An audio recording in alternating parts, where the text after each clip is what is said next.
When history had not yet been recorded in writing, when the boundary between fact and myth still flowed seamlessly into one another, a primordial civilization was quietly taking shape along the banks of the Red River, where layers of alluvial soil had accumulated over tens of thousands of years.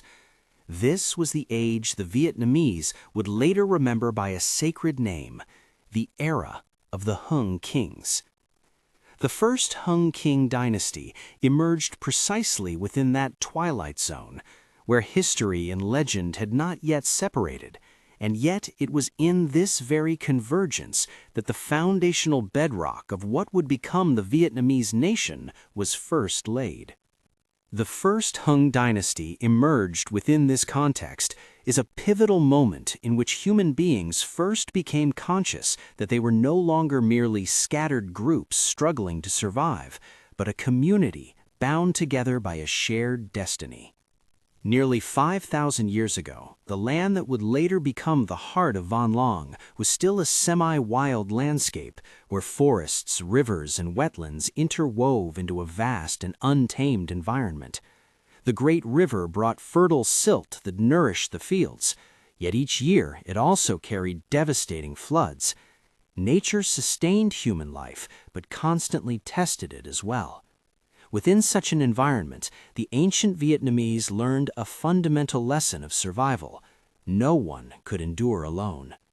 At first, they lived in small kinship groups, bound together by blood ties, but it soon became clear that in order to build dikes to retain water, to channel rivers into rice fields, to withstand floods and wild animals, they needed more people, cooperation that extended beyond the limits of the family. From these very practical needs, larger communities gradually formed. And once a community reached sufficient size, an inevitable question arose: who would coordinate, arbitrate, and represent everyone? The First Hung Dynasty emerged as the answer to that question. The individual elevated by the community to become the Hung King was not the strongest in physical force, nor the wealthiest in material terms, for the concept of accumulated wealth was still vague at that time. The authority of the first king arose from spiritual prestige. He was one who understood the rhythms of the seasons, grasped the cycles of rivers and floods, and knew how to conduct rituals at the right moments to pray for rain, for sunshine, for abundant harvests. In the eyes of the ancient Vietnamese, he was a figure capable of mediating between human beings and heaven. For this reason, power in the First Dynasty did not resemble coercion, it was recognition. The community entrusted authority to its leader with the expectation that he would safeguard harmony between people and people, between humanity and nature, between the present and the ancestors. If that harmony was disrupted, prestige would fade, and with it, authority itself. From this spiritually grounded model of leadership, a primitive form of state began to take shape. The Vietnamese called their shared living space Van Long. Yet Van Long of the First Dynasty was not a nation-state in the modern sense. It had no clearly demarcated borders, no written laws, no standing army. Van Long was a network of Lac Viet communities, bound together by culture, belief, and common survival interests. Phung Cho, regarded as the center of the dynasty, was not a capital of palaces and fortifications, but a hub of ritual and assembly. It was where local leaders gathered at key moments of the year to discuss water control, land distribution, festival organization, and the resolution of disputes. It was here that the concept of common affairs was first clearly articulated in Vietnamese life. Under the First Hung Dynasty, ancient Vietnamese society began to acquire a more defined structure. Communities were organized into larger units, each led by Lac lords. These leaders represented their people while remaining accountable to the Hung King for maintaining order in production. Yet the boundary between rulers and the ruled remained fluid. Lac lords were still members of the community. They labored, participated in rituals, and derived their authority from the trust of the people. The material foundation of this entire social structure was wet rice agriculture. Rice was not merely the primary source of sustenance, it reorganized all aspects of life. Rice cultivation required long-term planning, preparation for future seasons, and collective coordination according to a shared rhythm. No individual could grow wet rice alone. It was the work of the entire community. Thus, each planting season and each harvest carried meaning beyond economics. They became social and spiritual events. The entire community worked together, waited together, and hoped together. When the harvest was abundant, it signified not only successful labor, but harmony between humanity and nature. When crops failed, it meant not just hunger, but a crisis of belief, compelling leaders to reassure the people and restore balance. Alongside agriculture, spiritual life grew increasingly profound. The ancient Vietnamese believed the world around them was filled with invisible forces. Heaven determined rain and sunshine, earth governed fertility, water controlled life itself. Each element had to be respected and appeased through ritual.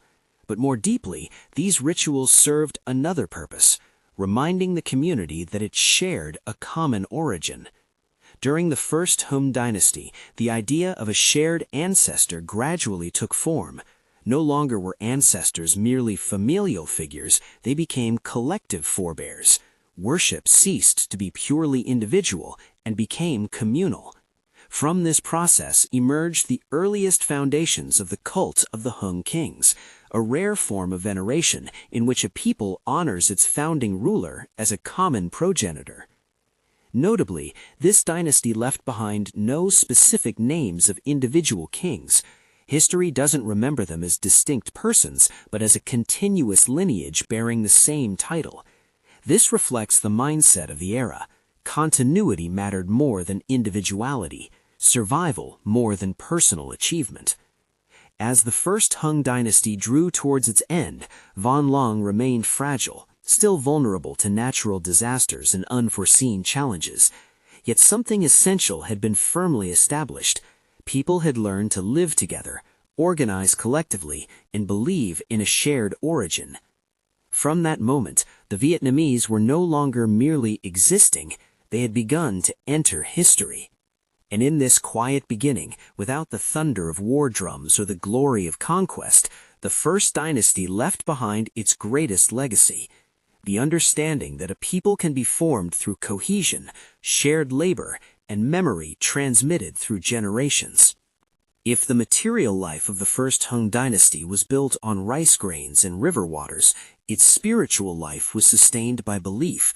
This was a system of faith not yet formalized into religion, without doctrine or scripture, yet deeply embedded in every action, every decision, and every relationship of ancient Vietnamese life. In the worldview of early Van Long, the universe was not inert. Heaven was not merely the sky above, but a sentient force. Earth was not just ground beneath, but a lively source of sustenance. Water was not simply flow, but a power that both gave and destroyed life. Humans lived among these forces not as conquerors, but as small beings learning how to coexist. Accordingly, the belief system of the First Hung Dynasty emphasized harmony rather than domination. The ancient Vietnamese did not seek to subdue nature, but to placate it. Each natural phenomenon was interpreted as a message. Favorable weather signified approval. Floods, droughts, or epidemics were warnings that some order had been disorganized. Within such a context, ritual became the core of communal life. Yet ritual was never detached from reality. It was inseparable from cycles of production and survival. Each year, spiritual life followed a closed cycle, beginning with ceremonies praying for the harvest, continuing with rites during planting, and concluding with Thanksgiving rituals after the harvest was complete. These ceremonies were never individual acts, they were communal events in which everyone participated and shared hope and anxiety alike. Children were brought to witness them, elders guided and narrated, and the community leader presided as the mediator between humanity and the unseen world. In the First Hung Dynasty, the Hung King stood not only as the political leader of a proto-state, but as the central figure of spiritual life. He presided over the most critical rituals, especially those tied to the fate of the entire community. During prolonged droughts, he prayed for rain. When floods threatened the harvest, he performed rites to appease water spirits. When disease struck, purification rituals were conducted to expel invisible forces believed to be the cause. This reveals a defining feature of the First Dynasty. Spiritual authority and social authority were inseparable. A leader could not merely govern effectively, he had to fulfill a sacred role. If rituals failed and disasters continued, his legitimacy would erode. Alongside natural worship, the First Hung Dynasty also witnessed the early formation of ancestor veneration. Initially confined to families, ancestor worship expanded as communities grew. The memory of those who had opened the land and guided the people through hardship was elevated into collective remembrance. As generations passed beneath the same sky and along the same rivers, the spiritual world of the First Hung Dynasty grew denser, deeper, and more internalized. What began as instinctive reverence toward nature slowly transformed into a shared mental universe, a worldview in which every phenomenon carried meaning and nothing existed without connection. For the people of early Van Long, the visible world and the invisible world were never separate realms. They coexisted, overlapped, and constantly interacted. A forest was not merely a collection of trees, it was a living domain inhabited by unseen presences. A river was not only a source of water, it was a sentient force with temperament, capable of generosity or wrath. Mountains were ancient beings, witnesses to the passage of generations. Even the wind and mist were believed to carry messages from realms beyond human perception. This belief shaped how the ancient Vietnamese interpreted life itself. Birth was not viewed as a purely biological event, it was understood as the return of a soul into the world, a continuation of ancestral presence. Death, likewise, was not an end. It marked a transition, a return to the invisible domain from which the departed could still watch over, influence, and protect the living. Thus, the boundary between the living and the dead was permeable. Ancestors were not distant memories, they were active participants in daily life. Before planting rice, before building a house, before embarking on long journeys, people offered prayers, not only to natural forces, but to those who had come before them. The past was never behind, it surrounded the present. Within this worldview, time itself was not linear. It moved in cycles, mirroring the rhythm of the seasons, the flooding and retreat of rivers, the recurring agricultural calendar. The people of the First Hung Dynasty did not perceive themselves as progressing toward an unknown future, but as maintaining balance within an eternal cycle. Stability, not expansion, was the highest aspiration. Rituals reflected the cyclical perception of time. Each year, the same ceremonies were performed at the same moments, reinforcing continuity. Through repetition, memory was preserved. Through memory, identity endured. These rituals were not grand spectacles. They were solemn, restrained, and deeply communal. There was no separation between sacred space and living space. Ceremonies were conducted in open clearings, near rivers, under ancient trees, places believed to be naturally receptive to the spiritual realm. The environment itself became the temple. Offerings were simple: rice, water, fruits, sometimes animal sacrifices. Their value lay not in extravagance, but in sincerity. What mattered was intention, the recognition that human survival depended on forces beyond human control. During major communal rituals, silence carried as much weight as speech. Moments of stillness allowed participants to sense the presence of the unseen. Elders chanted invocations passed down through generations, their words shaped by memory rather than script. Each chant carried layers of accumulated meaning, echoing the voices of countless ancestors. Children observed these rituals long before they fully understood them. Through observation, participation, and repetition, belief was absorbed organically. No formal instruction was necessary. Spiritual knowledge was lived, not taught. In this context, the first Hung King occupied a role that transcended leadership. He was not worshipped as a god during his lifetime, but he was regarded as the axis around which the community's spiritual life revolved. His presence embodied continuity.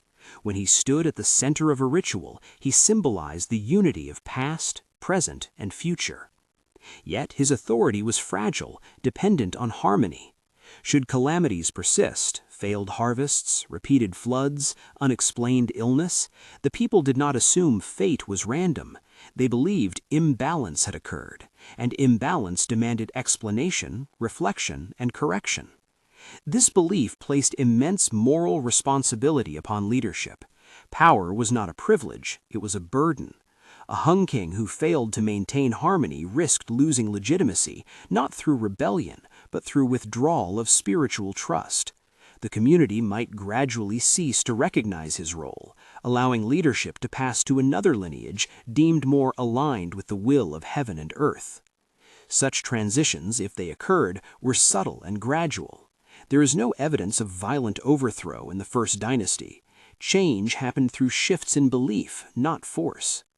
This further explains why individual names of the First Dynasty were never preserved. Memory prioritized function over identity. What mattered was that there was always a Hung King, one who fulfilled the role, not one who sought personal distinction. Individuality dissolved into continuity. Over time, the cumulative memory of these early rulers merged into a singular ancestral figure. The Hung Kings became one lineage, one presence, one symbol. This sacralization was not deliberate, it emerged naturally from collective remembrance. As centuries passed, stories about the origins of the people grew more symbolic. Myths of shared ancestry, of divine unions, of beings half human and half supernatural arose, not as attempts to deceive, but as expressions of identity. These narratives encoded values, unity, resilience, harmony with nature, respect for origins. In a world without writing, myth was not fiction, it was truth expressed through symbol. Through these stories, the Vietnamese explained their place in the cosmos. They were not conquerors of the land, they were children of it. This perception shaped social behavior. Conflict within the community was discouraged, not merely for practical reasons, but because it was believed to disrupt spiritual harmony. Disputes were resolved through mediation, often accompanied by ritual reconciliation. Restoring balance was more important than assigning blame. Music and rhythm also played an essential role in spiritual life. Primitive drums, wooden instruments, and collective chanting were believed to resonate with unseen forces. Sound was a bridge between worlds. During festivals, rhythms synchronized bodies and minds, dissolving individual boundaries and reinforcing communal identity. Dance, too, held ritual significance. Movements often mimicked natural phenomena: flowing water, growing plants, soaring birds. Through embodied imitation, humans aligned themselves with nature's rhythms. These dances were not performances for spectators, they were acts of participation in cosmic order. Even daily labor carried spiritual undertones.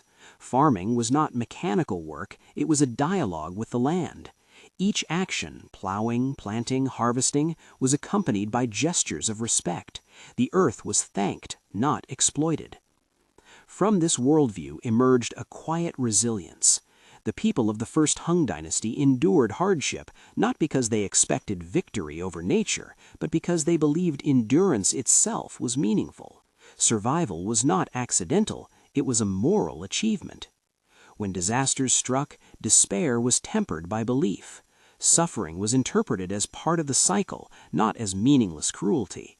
This mindset allowed the community to recover repeatedly, generation after generation. As the First Dynasty gradually gave way to subsequent Hung dynasties, these spiritual foundations remained intact. Political structures evolved, social complexity increased, but the core worldview persisted. Later generations inherited not just land and tools, but an entire cosmology.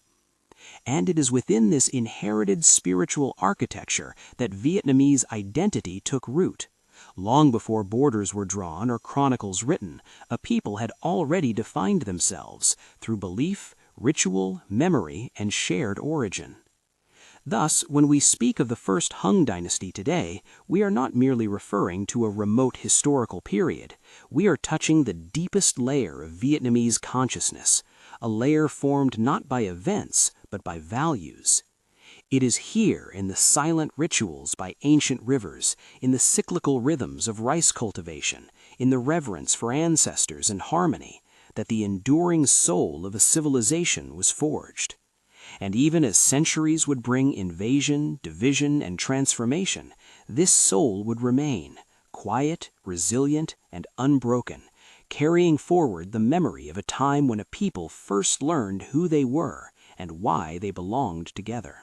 At the deepest layer of the spiritual world of the First Hung Dynasty, beyond ritual and communal belief, beyond seasonal cycles and ancestral memory, there existed a system of symbols through which the ancient Vietnamese understood themselves and the universe. These symbols were not decorative myths, they were mental structures, frameworks that shaped identity, morality, and the perception of existence itself. Among them, none were more foundational than the intertwined symbols of the dragon and the fairy, of water and mountain. To the people of early Van Long, the dragon was not a creature of fantasy, it was the living embodiment of water in motion. The dragon was the river when it overflowed its banks, the cloud when it carried rain across the sky, the flood when it destroyed, and the water when it nourished. It was both life-giving and life-taking, unpredictable, powerful, and impossible to dominate. In a land shaped by rivers and monsoon cycles, water was destiny. Entire communities rose or fell according to its rhythm. Floods could erase a year's labor overnight. Timely rains could ensure survival for generations. To live with water was to live with uncertainty. Thus, the dragon emerged as a sacred symbol, not to be conquered, but to be revered. It represented the forces humans could neither control nor escape, only negotiate with. To claim descent from the dragon was not to claim superiority, but to acknowledge vulnerability and kinship with nature's power. The dragon symbol also reflected movement and continuity. Rivers flow endlessly, yet remain the same river. This mirrored how the ancient Vietnamese perceived their lineage. Generations changed, individuals passed away, but the people endured as an unbroken current. Opposite, yet inseparable from the dragon, stood the fairy. The fairy was not merely a celestial being. She symbolized elevation, lightness, clarity, and moral order. While the dragon belongs to water and depth, the fairy belongs to air and height.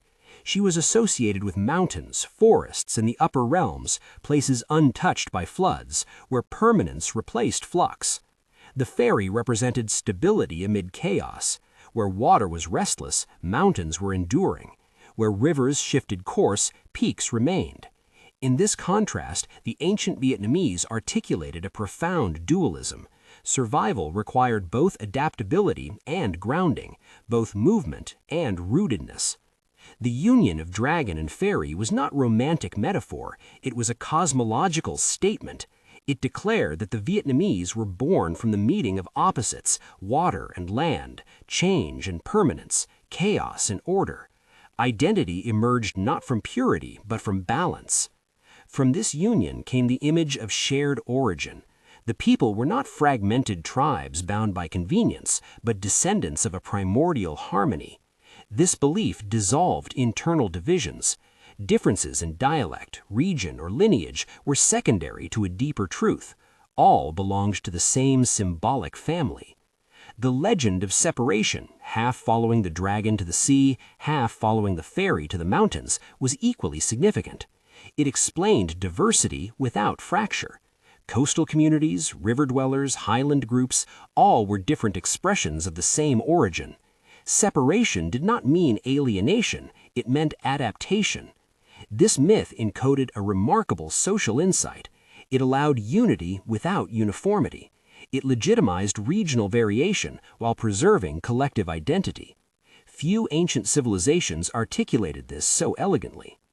Water, within this symbolic system, was more than a natural element. It was memory itself. Rivers connected past and present. They carried stories downstream, eroded old paths, and carved new ones. To live beside a river was to live beside history in motion. Rituals involving water, therefore, were acts of remembrance as much as supplication. Washing, immersion, and offerings to water spirits symbolized renewal and continuity. Water cleansed not only the body, but the social and spiritual fabric. Floods, when they came, were not interpreted as meaningless destruction. They were messages, sometimes warnings, sometimes reminders of human limits. Even catastrophe had meaning. It forced humility, reinforced solidarity, and reaffirmed dependence on collective survival. Mountains, by contrast, symbolized permanence and guardianship. They were perceived as ancestors who never moved, watching over the land across generations. Many communities oriented their spiritual practices toward nearby peaks, believing them to be points of connection between heaven and earth. In early Van Long, mountains were places of retreat and reflection. They offered refuge during floods, served as landmarks of territory, and embodied the idea of protection. To be of the mountain was to be rooted, steadfast, and resilient. The pairing of water and mountain, therefore, mirrored the structure of Vietnamese life. Rivers sustained agriculture and trade, while highlands provided safety and identity. Together, they formed a complete world. Within this symbolic universe, the Hung King occupied a unique position. He was not fully dragon, nor fully fairy. He stood at the intersection. As ruler, he managed water through irrigation and dike building. As spiritual leader, he mediated between heaven and earth. His legitimacy depended on maintaining balance between these realms. This is why early Vietnamese leadership emphasized moral alignment over coercive power. A king who failed to respect water and land, who disrupted harmony, risked spiritual disapproval. Authority flowed from balance, not force. Over generations, these symbols became embedded in language, ritual, and collective psychology. Even as myths evolved, their core meanings remained stable. The dragon continued to represent vitality and resilience. The fairy remained a symbol of moral origin and elevation. Crucially, these symbols were inclusive. They did not glorify conquest or domination. They celebrated coexistence. Humans were not masters of nature. They were its descendants. This worldview produced a distinctive cultural temperament, cautious yet resilient, adaptive yet rooted, communal rather than individualistic. It explained why early Vietnamese society valued harmony, continuity, and collective memory over heroic individualism. As centuries passed and historical pressures mounted, migration, conflict, external influence, these symbols persisted. They were reinterpreted, reimagined, but never abandoned. They provided continuity when institutions collapsed and borders shifted. Even today, long after the First Hung Dynasty faded into legend, the symbolic language remains alive. It is present in festivals, in folklore, in the reverence for ancestors, in the deep emotional attachment to land and water. The dragon and fairy are not relics of a forgotten past. They are living metaphors, encoding a worldview forged in the crucible of survival and belief. They remind us that identity is not built solely on events or power, but on shared symbols that give meaning to existence. And in the case of the Vietnamese people, those symbols were born in the earliest dawn of history, when a community first sought to understand who they were, where they came from, and how they could endure together.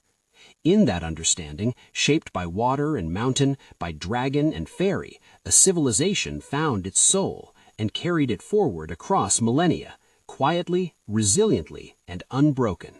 In the world of the early Hung Kings, ritual was not a separate domain of life. It was the axis around which existence revolved. Before law, before written history, before formal institutions, ritual was the mechanism through which humans negotiated survival with forces larger than themselves. And among all rituals practiced in the First Hung Dynasty, none were more central than those tied to water and mountain. Water was the breath of life in Van Lang. Every cycle of planting and harvest depended on it, yet water could never be owned. It arrived and vanished according to rhythms beyond human control. This uncertainty gave rise to ritual not as superstition, but as a structured response to vulnerability. The people did not believe ritual could command water, they believed it could restore balance between human conduct and cosmic order. The earliest water rituals were communal acts performed at liminal moments, when uncertainty peaked. Before the first rains of the season, entire communities gathered near rivers, streams, or wetlands. These were not spontaneous gatherings, but carefully timed assemblies aligned with lunar cycles and environmental signs observed over generations. Elders watched cloud movements, animal behavior, and river levels, interpreting them as signals that the moment to engage the unseen world had arrived. At the center of these gatherings stood the Hung King, or his ritual representative. His presence was essential, not because he possessed divine power, but because he symbolized collective unity. When he stepped into the water or stood at its edge, he did so on behalf of all. The ritual acknowledged that water responded not to individuals, but to the moral state of the community as a whole.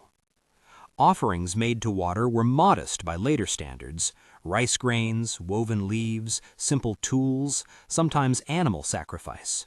Their value lay not in extravagance, but in intention.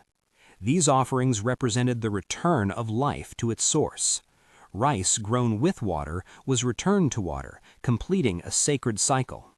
In this act, the community affirmed gratitude rather than entitlement. During periods of drought, water rituals took on a more somber tone. Silence replaced celebration.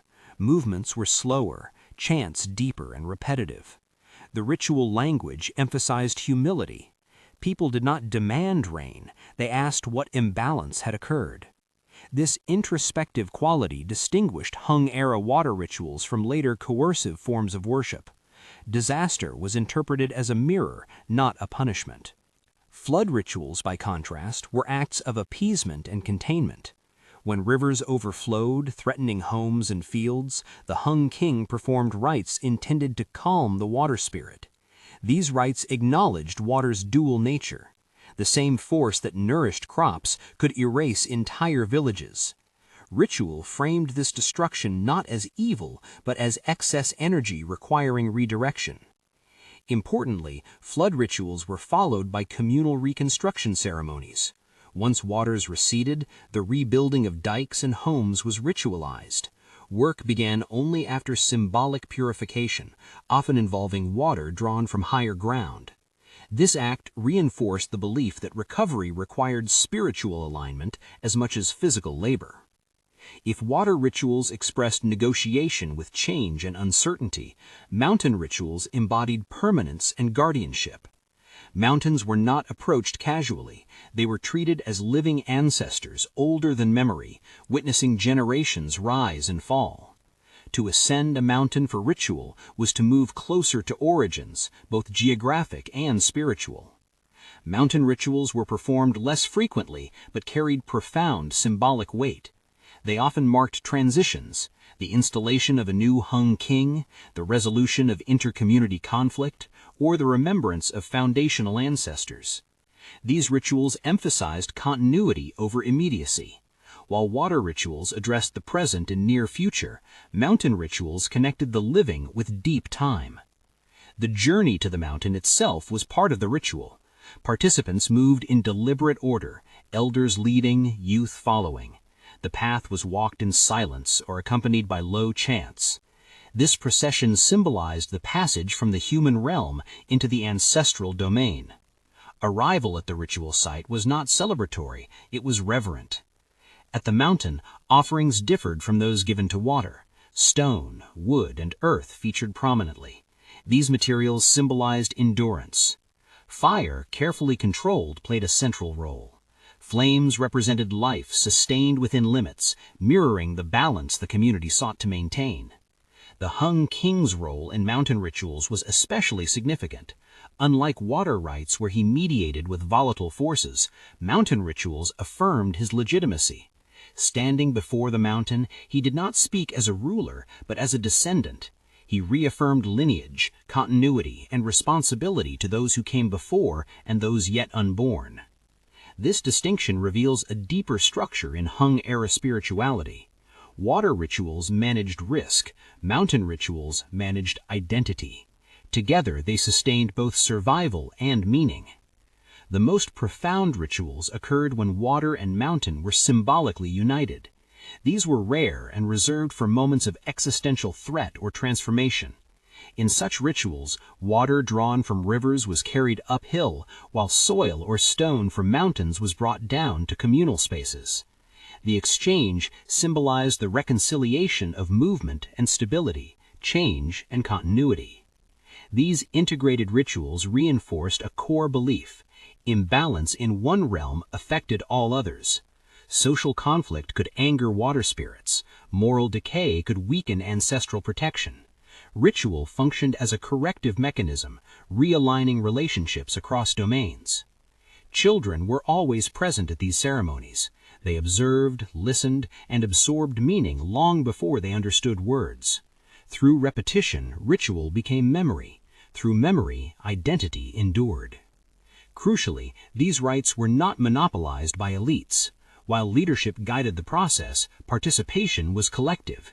Everyone labored, everyone offered, everyone bore responsibility. This shared engagement prevented ritual from becoming spectacle. It remained embedded in lived experience. As generations passed, the specifics of ritual evolved, but their structure remained remarkably stable.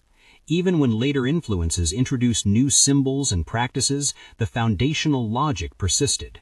Water as life and danger, mountain as origin and protection, ritual as balance. The Hung kings did not rule by force, they ruled through ritual competence. A king who failed to read the signs of water or neglected mountain rites risked losing legitimacy. Authority was conditional upon alignment with cosmic order. This system produced resilience. Communities that understood disaster as part of a larger rhythm recovered faster.